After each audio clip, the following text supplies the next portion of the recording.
I am Dr. Soumya, and it is my immense pleasure to moderate this erudite webinar. On behalf of everyone at Aster, I welcome you all to today's session. This session is organized by Aster volunteers in collaboration with Aster Clinics. Aster Volunteers is a part of our Aster corporate social responsibility. We started Aster Volunteers with a single vision to unite people from all walks of life in helping make the world a little better.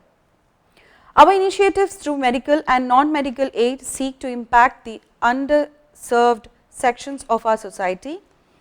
This short but deeply fulfilling journey of 3 years has helped impact the life of 2 million plus people.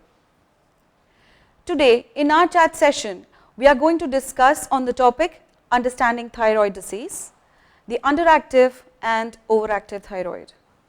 This month is being recognized as the Thyroid Awareness Month, and it is time for all of us to understand the need to know more about the simple yet very important gland in functioning of our body. At the end of the session, we will have question and answers. Please drop in your questions on the chat box. Today we have with us our expert Dr. Patanjali CP, who is our specialist endocrinologist who will be discussing and answering your questions on underactive and overactive thyroid. Dr. Patanjali CP is a specialist endocrinologist at Aster Hospital, Aster Specialty Clinic, Discovery Gardens, Dubai. He completed his MBBS and MD in internal medicine from Rajiv Gandhi University of Health Sciences, following which he worked as senior resident in Department of Endocrinology in St. John's Medical College, Bangalore. He completed his DM in endocrinology from the same institute. He is experienced in dealing with pediatric and adult endocrinology. His main areas of expertise include diabetes type 1, type 2, gestational diabetes and complications related to diabetes, thyroid disorders, obesity, PCOS and menstrual disorders, growth disorders, reproductive endocrinology, infertility, osteoporosis and calcium related disorders, along with pituitary and adrenal disorders. We welcome you, sir, for this session, and over to you for further information. Thank you very much for the kind introduction, and good afternoon everyone, and wish you all a very happy new year. So, as January is regarded as a thyroid awareness month, so today I will be talking about the thyroid gland and two of the most common diseases related to thyroid that we encounter in clinical practice, that is the underactive thyroid or hypothyroidism and the overactive thyroid gland or the hyperthyroidism. And I will also be answering some of the most common questions that I face from my patients regarding thyroid diseases.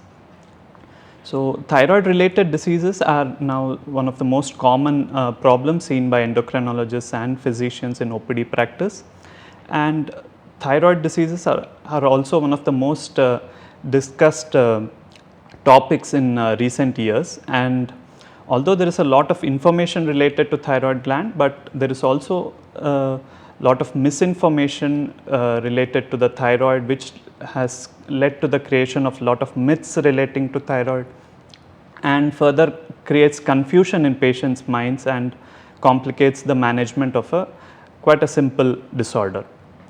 And the prevalence of thyroid disorder has also increased in recent years, and this is mainly due to the increased awareness among the patients and physicians regarding the thyroid gland, and also the availability of easy and affordable and reliable screening tests. So, we can detect the thyroid problems with a very simple blood test and we get the result within a few hours. So, now what exactly is the thyroid gland and why is it important to us? So, the thyroid gland is a shield shaped gland which is located in the front of the neck. So, as we can see in this picture here. So, it is located in front of the windpipe or the trachea, and it has two lobes, the right and the left lobe, and is joined by a isthmus, and the only function, most important function of the thyroid gland is to produce the thyroid hormone also known as thyroxine, which then gets released into the bloodstream and reaches the various tissues and organs. So, how does this thyroid gland function and how is it controlled? So, the thyroid gland is mainly controlled by a hormone which is released from another gland called the pituitary gland, which sits below the base of the brain. So, the pituitary gland releases a hormone called as TSH, that is the thyroid stimulating hormone, and the pituitary gland is in turn controlled by another important organ called the hypothalamus, which releases a hormone called the TRH. So, the TSH stimulates the thyroid gland to produce the thyroid hormones, that is thyroxine, of which there are two forms, the T4 and the T3. So, this control of the thyroid gland is mainly by a negative feedback mechanism. So, what do we mean by this negative feedback mechanism? So, this is basically the pattern of control of most of the endocrine systems in the body. So, what happens is when the actual level of the thyroid hormones, that is the T4 and T3 increases in the blood, or it is at a higher level, it has an inhibitory effect on the TSH, on the release of TSH from the pituitary, and hence the level of TSH goes down to maintain the normal levels of the hormone in the body. And similarly, if the level of the T4 and T3 are low in the blood, then it leads to a increase in the level of the TSH in the blood.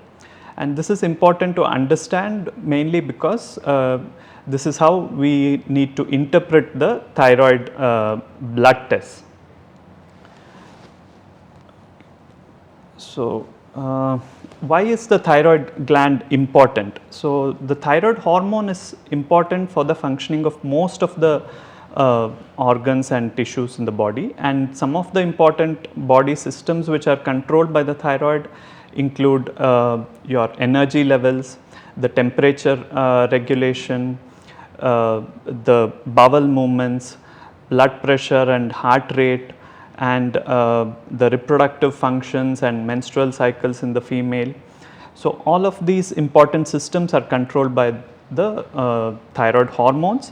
So, both an increase or a decrease in the thyroid hormone affects these functions in different ways. So, after this brief introduction regarding thyroid, now I will talk about the most common thyroid disease that we see, that is the hypothyroidism or the underactive thyroid gland. So, what is hypothyroidism? It is nothing but a condition where there is a deficiency of the thyroid hormone in our body, and this is due to a reduced production of the hormone from the thyroid gland.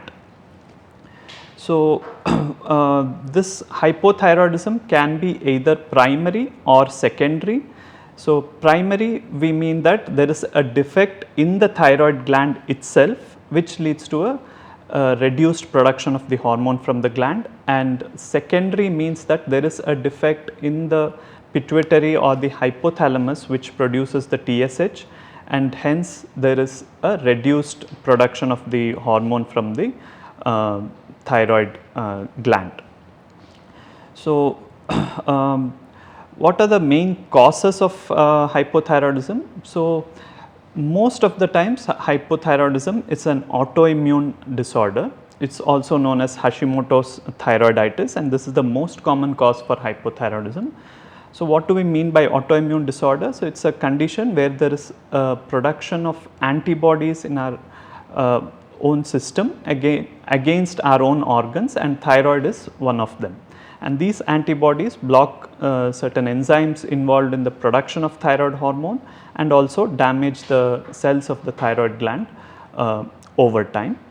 Sometimes it may be due to a previous surgery on the thyroid, which also leads to hypothyroidism, or receiving a radiation treatment to the thyroid can lead to hypothyroidism. Iodine deficiency nowadays is a less common cause of hypothyroidism because of universal iodization, and sometimes the hypothyroidism can also be seen in newborns, which is known as congenital hypothyroidism. This is due to either an absence of the thyroid gland itself or due to defects in the enzymes required for production of the thyroid hormone. And it is important to remember that hypothyroidism is an cause for preventable mental retardation, and hence it has been made mandatory that now to screen for hypothyroidism in all newborns, and this screening of for hypothyroidism and timely treatment has prevented innumerable children from developing mental retardation. So, how do you recognize if you have hypothyroidism? What are the symptoms that you may develop? So, as I told, hypothyroidism affects many of the body systems, and so some of the common symptoms that patients feel when they have hypothyroidism is you may have changes in your mood, you may have dry skin, there may be changes in weight, subtle weight gain is seen commonly with hypothyroidism, you may have excessive hair fall, you may notice constipation and loss of appetite, you may have a feeling of laziness and tiredness, you may have cold intolerance or feeling extremely cold. Muscle pains and body pains are also very common with severe hypothyroidism, and females may have menstrual irregularities, which is also a very common symptom with hypothyroidism. And sometimes even mild hypothyroidism may not present with much of the symptoms, and we get to know about the thyroid status only when we do the blood test. And some people also may notice an enlargement of the thyroid gland or goiter due to the hypothyroidism. And hypothyroidism can occur in children also, and in children it commonly affects the growth of the children, and it can present as subtle weight gain and lack of growth or lack of height gain in children, and sometimes it may also lead to pubertal abnormalities in children. So, why do we need to treat hypothyroidism? What are the long term complications related to hypothyroidism? So, in the long term, if hypothyroidism is not treated, it can lead to increased blood pressure or hypertension, can lead to increased cholesterol levels. It poses an increased risk for cardiovascular events and atherosclerosis. It can cause anemia, and it can cause what we call as insulin resistance, and also sometimes development of diabetes, and these are the long term effects of low thyroid hormone. So, how is hypothyroidism diagnosed in the clinic? So, so when you present to the doctors, initially your history of the symptoms will be taken and a physical examination of the thyroid gland will be performed. So, the diagnosis of the hypothyroidism now is with accurate blood tests, and we test the levels of the TSH or the thyroid stimulating hormone, and sometimes the levels of the thyroxine hormones, that is the T4 and the T3 also. So, as I already had mentioned, because of this negative feedback mechanism in hypothyroidism, because of the low levels of T4 and T3, the level of TSH will be higher in the bloodstream. So, when you have hypothyroidism, the level of TSH in your blood test will be higher, and this is an important thing for many of the patients to understand. And some other additional tests may include a test for the antibodies called anti-thyroid peroxidase antibody, and which helps to determine the cause of the thyroid illness and helps to guide regarding long term prognosis, and sometimes a thyroid ultrasound may also be required. So, after diagnosing, how do we manage hypothyroidism? How is it treated? So, treatment of hypothyroidism is very simple. It just involves replacement of the deficient thyroid hormone with a synthetic form of the natural thyroid hormone in the form of oral tablets, and the appropriate dosage of the oral tablets will be determined based on the severity of hypothyroidism and also on the based on the weight of the patient. and these thyroxine oral tablets need to be taken daily on an empty stomach at least 1 hour before food or 3 to 4 hours after eating, and you should make sure that you are not taking any other supplements such as calcium, iron or multivitamins along with the thyroxine tablets. And also I would like to emphasize that the thyroxine tablets as such do not have any side effects when taken in the appropriate dosage, and it is probably one of the few medications that we can confidently say that it does not have any side effects, because it is just the synthetic form of the natural thyroid hormone. And after starting of the treatment, the levels of the TSH and the thyroid hormones, the T4 and T3 may be monitored after 8 to 12 weeks of starting of the treatment, and the dosage of the tablets will be adjusted based on the level of the TSH, and the main objective of the treatment is to maintain the level of TSH in the normal range in long term. And the duration of treatment for most patients with hypothyroidism is usually lifelong. So, now coming to the next topic, which is the overactive thyroid or the hyperthyroidism. So, hyperthyroidism is much less common compared to hypothyroidism. So, this is a condition where there is an increased level of thyroid hormones circulating in the body.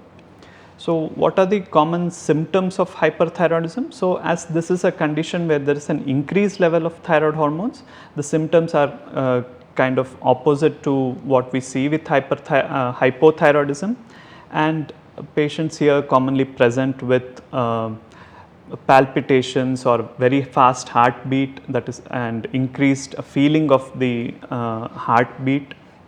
They may present with weight loss, they have tremors in the hands or shaking of the hands, they present with diarrhea or increased frequency of bowel movements. Again, they may have excessive sweating, they have lot of nervousness and irritability and disturbances in the sleep and mood. And again, similar to hypothyroidism, they may also have irregularities. Females will have irregularities in the menstrual cycle, and some of them may notice an enlargement of the thyroid gland also, that is known as goiter, and they may also have hair loss. And some patients may also develop what is known as thyroid ophthalmopathy, that is an involvement of the eye with in relation to hyperthyroidism. So, when patients have thyroid ophthalmopathy, they will notice a increased prominence of the eyeball, and they may notice irritability in the eyes, they may notice swelling around the eyes, and they may have difficulty in vision, blurring of vision and reduced eye movements. And also smoking commonly aggravates this thyroid eye disease or thyroid ophthalmopathy, and this is a very important condition to treat. So, now why do you get hyperthyroidism? What are the causes of hyperthyroidism? So, hyperthyroidism most of the times is due to a condition called as Graves' disease, or sometimes it is due to a thyroiditis. Now, what is Graves' disease? Graves' disease is an autoimmune condition similar to hypothyroidism, but here the antibodies which are produced, instead of blocking your thyroid, end up stimulating the thyroid gland to produce more hormones. So, this leads to a hyperthyroidism. Thyroiditis is, as the name suggests, it's a transient condition. It is most often seen following common upper respiratory infections, or sometimes following pregnancy, which we call as postpartum thyroiditis. So, here there is a temporary inflammation in the thyroid gland, which leads to a release of the stored hormones into the blood. And the thyroiditis is usually a transient condition which recovers sometimes within 6 to 8 weeks, but may take up to 12 weeks, and it only requires supportive treatment. and sometimes, rarely, the hyperthyroidism may be due to a hyperfunctioning thyroid nodule, which we call as a toxic nodule. So, now also hyperthyroidism may be seen in elderly, and sometimes they may present with very mild symptoms and only weight loss as a symptom, which we call as apathetic thyrotoxicosis. And differentiation between these different causes of hyperthyroidism will be done by the doctor based on your history, physical examination and the blood tests. Now, what are the complications of hyperthyroidism? Why do we need to treat it? Again, hyperthyroidism can lead to few heart problems. Mainly it leads to rhythm disorders in the heart, and which are known as arrhythmias, and a condition called as atrial fibrillation, where there is an irregularity in the heart rhythm, which predisposes to increased risk for other conditions like stroke. And untreated hyperthyroidism also leads to brittle bones or osteoporosis, because this excess thyroid hormone interferes with the absorption of calcium into the bones. And as I already mentioned, it can affect your eyes, and it is called as ophthalmopathy. And some patients may develop a very serious life threatening condition called as thyrotoxic crisis, where there is a sudden aggravation of the symptoms of hyperthyroidism, and patients will present with very rapid pulse rate, jaundice, and mental confusion, delirium, and sometimes even coma. And this is a life threatening condition which needs to be managed in the hospital with prompt treatment. So, again, how is hyperthyroidism diagnosed? The diagnosis mainly is based again on the blood tests, the level of TSH and the level of the thyroxine hormones T4 and T3 will be checked. And here, because the thyroid hormones, the T4 and T3 are higher in your blood, the level of TSH is reduced or is lower. So, hyperthyroidism will have a low TSH and increased level of T4 and T3. Sometimes a thyroid ultrasound and also a nuclear scan called as radioiodine scan may also be required to confirm hyperthyroidism and differentiate between the Graves' disease and the thyroiditis. And so, briefly regarding the treatment of hyperthyroidism or Graves' disease. So, there are three modes of treatment for Graves' disease. It can be either by oral medications or by treatment called radioiodine ablation therapy, and rarely by surgery. So, the oral medications, the common ones given are carbimazole or propylthiouracil. And so, after starting of treatment, you need to be monitored for the development of any side effects, and also the level of the TSH and the thyroid hormones T4 and T3 will be checked around 8 to 12 weeks after starting the treatment, and the dosage will be adjusted accordingly. And the duration of treatment usually lasts for 12 to 18 months with hyperthyroidism. And radioiodine ablation therapy is another mode of treatment, where a pill containing iodine 131 is given. You need to take the pill orally, and it gets incorporated into the thyroid, and over 3 to 6 months will slowly destroy the thyroid gland and will lead to hypothyroidism.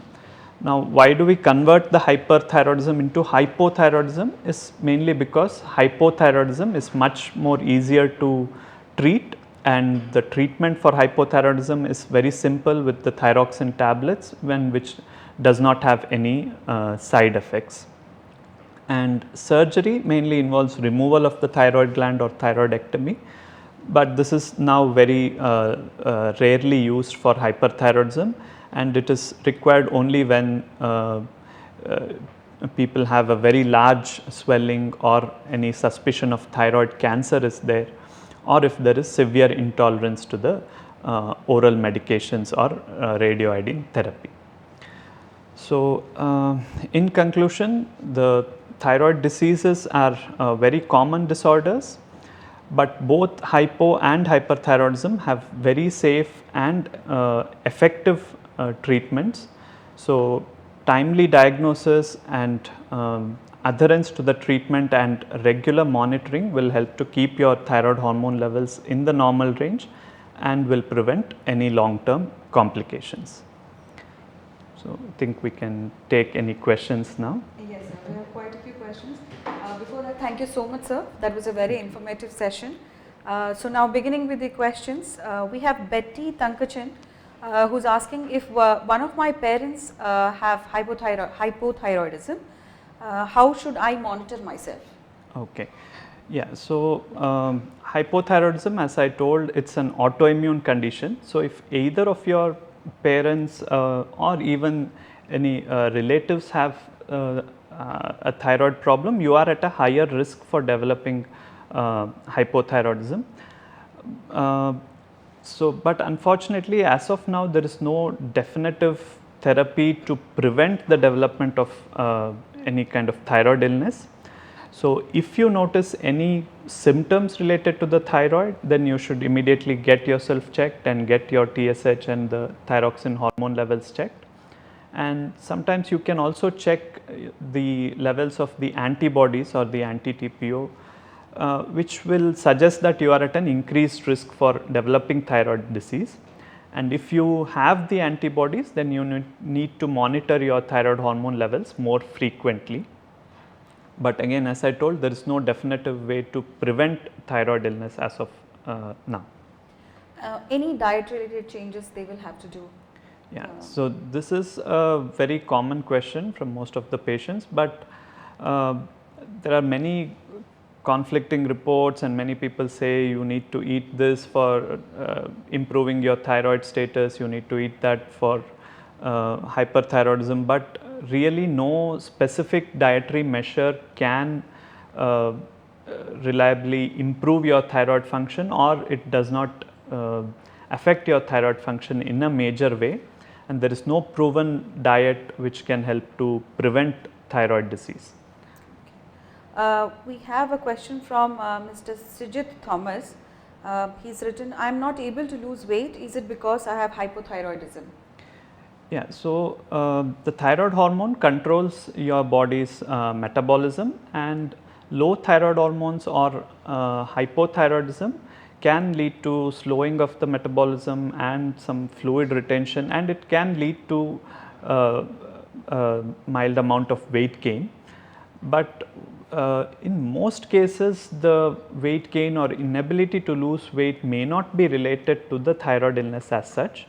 And once you have started treatment for thyroid for hypothyroidism, and if your TSH levels are within the normal range, then the thyroid does not play a major role in the regulation of your body weight, and you need to balance your diet and physical activity to try for weight loss. So this is again another common, I can say, a misconception that many people think that if I have thyroid disease, I am going to always keep gaining weight, but this is not true. And once you are on treatment, your thyroid hormone levels are normal and your weight just depends on your diet and exercise. CG Thompson is asking, there are many supplements and medications advertised to cure thyroid disease. Are they true, and what about iodine supplements? Yeah, so again, as I told, there is a lot of information related to thyroid and many products which have been sold to cure thyroid disease. But what you need to understand is thyroid diseases have very safe and effective treatments, and as of now there is no proven evidence for any of the supplements in relation to improving thyroid function or helping you to get rid of the tablets. The treatment for hypothyroidism is very simple. It just involves taking the natural form of the thyroid hormone in the form of oral tablets every day, and it does not have any side effects. And again, related to iodine also, there is no real necessity to increase your iodine intake or decrease your iodine intake. You just need to maintain the required amount of iodine. In fact, taking iodine supplements or excess of iodine can sometimes shut down the thyroid gland itself and can further aggravate your condition. So, we do not recommend anyone to take excess iodine or any kind of iodine supplements such as seaweed or kelp, which is also sometimes commonly available. So sir, in continuation with that, Ms. Ranjita Sumesh has asked a question. Will taking the thyroid tablets damage my liver or kidneys? So again, absolutely not. The thyroid tablets, especially the treatment for hypothyroidism, that is treatment with the thyroxine, does not have any side effects. It is just the natural hormone which you are taking as oral medications, and it will not have any side effects when taken in the appropriate dosage. The treatment for hyperthyroidism involves antithyroid drugs, as I told, that is the carbimazole or propylthiouracil, and carbimazole and propylthiouracil can have effects on your liver. So, especially in the initial few days after starting, some patients may notice an elevation in the liver enzymes or even jaundice, and so we tell the patients to about the symptoms related to liver disease, and we also monitor the liver tests frequently after starting the medications. But again, these are not very common side effects, these are rare side effects, but we need to tell the patients when starting this treatment. We have a question by Riyamul Punus. What do I need to take the tablet for hyperthyroidism lifelong? Do I need to take the tablet for hyperthyroidism lifelong? I think that's what she means. Okay. So, for hyperthyroidism, it is not necessary in most of the times. The duration of treatment, as I told, is usually lasts for 12 to 18 months, and almost around 40 to 50% of patients may have a complete cure of the hyperthyroidism after a 12 to 18 months course of treatment. But sometimes there is a recurrence, can happen immediately or after a few years, and we may need to repeat the same treatment again, or we may need to consider the other forms of treatment like radioiodine ablation. Whereas treatment for hypothyroidism, as I told, is most of the times lifelong. So, this is because when you develop hypothyroidism, your thyroid gland is already damaged to a significant extent, and it is unable to produce the thyroid hormone in the required quantities. And as of now, there is no reliable way or treatment to make your gland recover back to normal, and so the treatment just involves replacing the deficient hormone. And in case of hypothyroidism, most of the times the treatment needs to be taken lifelong, and after the initial few months the dosage of the tablets is usually stable, and you just need to keep continuing the same dose and monitor your thyroid hormone levels once in 6 months or even once in a year, and the treatment is completely safe even if taken lifelong. Nisha Mohan is asking, can I conceive if I have a thyroid problem?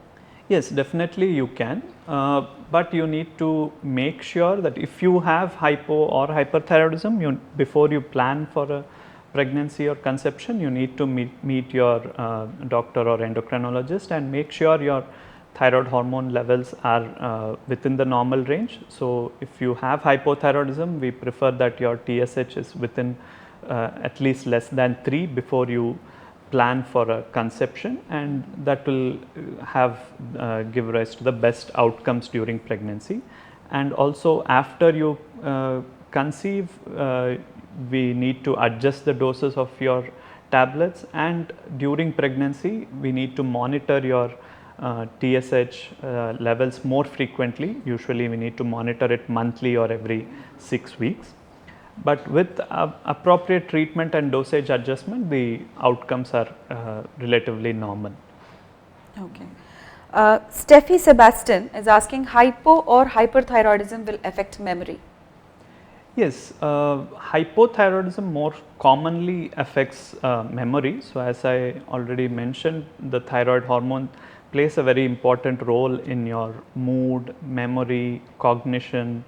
Uh, so, hypothyroidism can affect your memory. Both children and adults, sir? Yes, both, and it's very important, especially in children, because they are in a developing phase. So, children, when they develop hypothyroidism, it can affect their memory, concentration, and their cognition, and they feel lazy, and the sleep patterns are altered.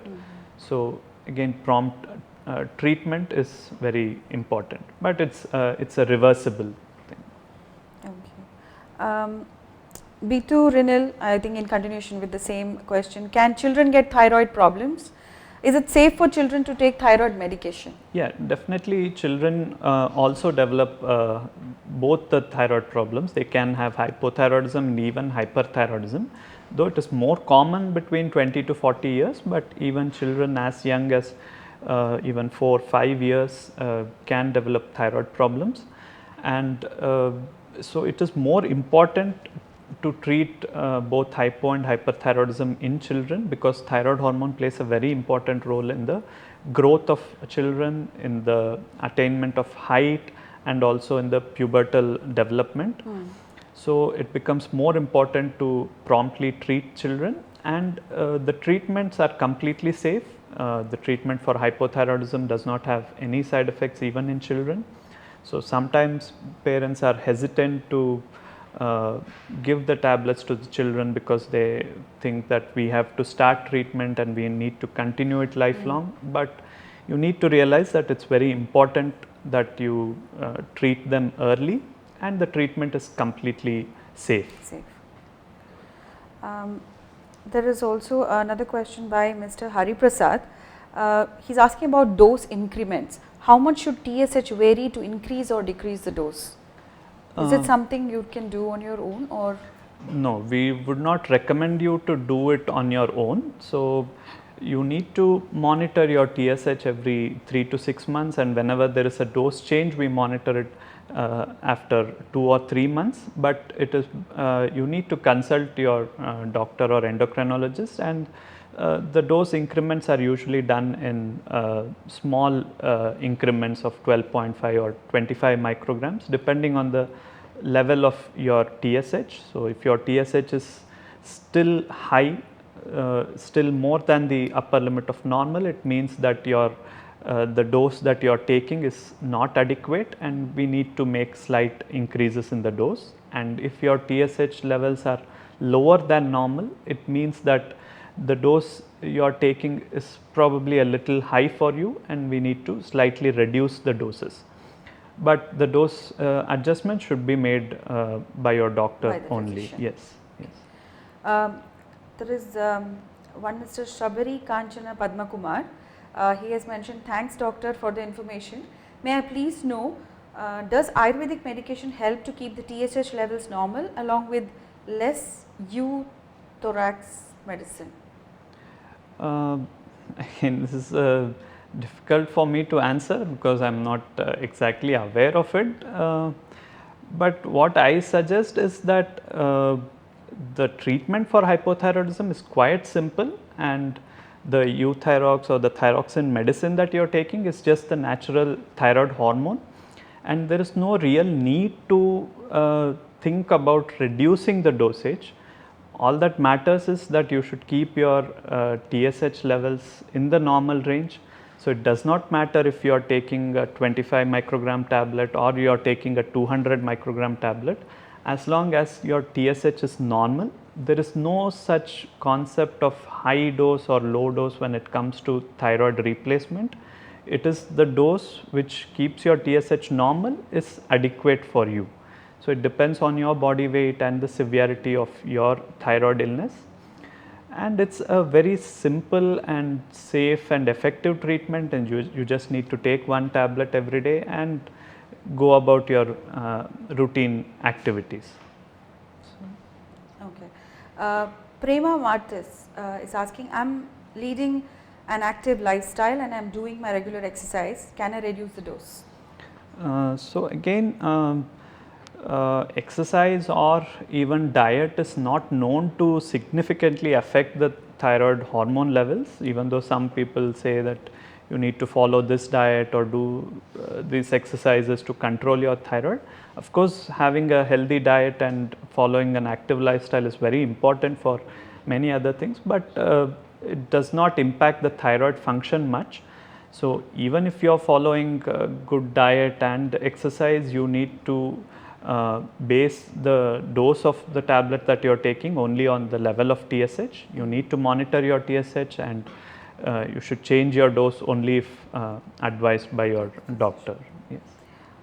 Mr. Shabri Kanchana Padman Kumar has asked one more question. He is asking, why is it so the dose keeps slowly increasing over a period of time, as initially I started with 25 milligrams, slowly after 2 years my doctor says use 50 milligrams. Yes, so this is the normal progression of an autoimmune disease. So initially when the disease is detected or the disease starts, there is some amount of thyroid hormone still being produced by your own gland, and even though the antibodies are present, but your thyroid gland is still able to make some hormone.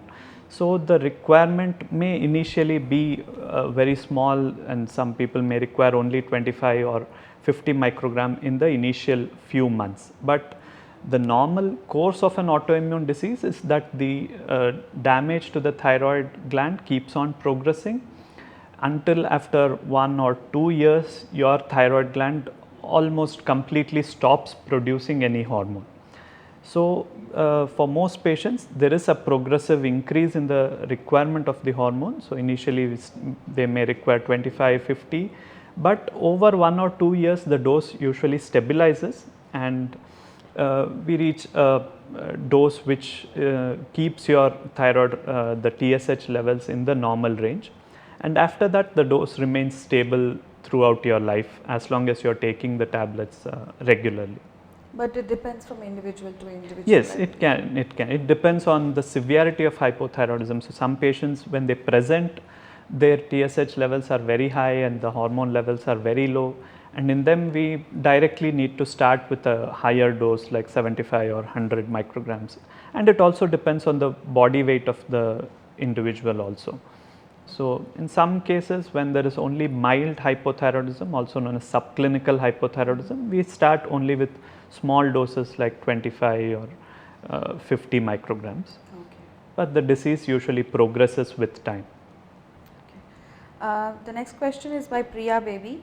Why I need to take 100 micrograms while my cousin with hypothyroidism is taking 25 micrograms? So, again this is also the same thing. So, you should not really compare your doses to other people, because it completely depends on the way your thyroid gland is functioning, the severity of the damage, and also your weight. So, some people may require only small doses when they have mild hypothyroidism, but if the severity of your hypothyroidism is more, then you need to take the full dose. So, the usual full replacement dose of the thyroxine usually varies from 75 to 100, or sometimes a bit more like 125 or 150 also.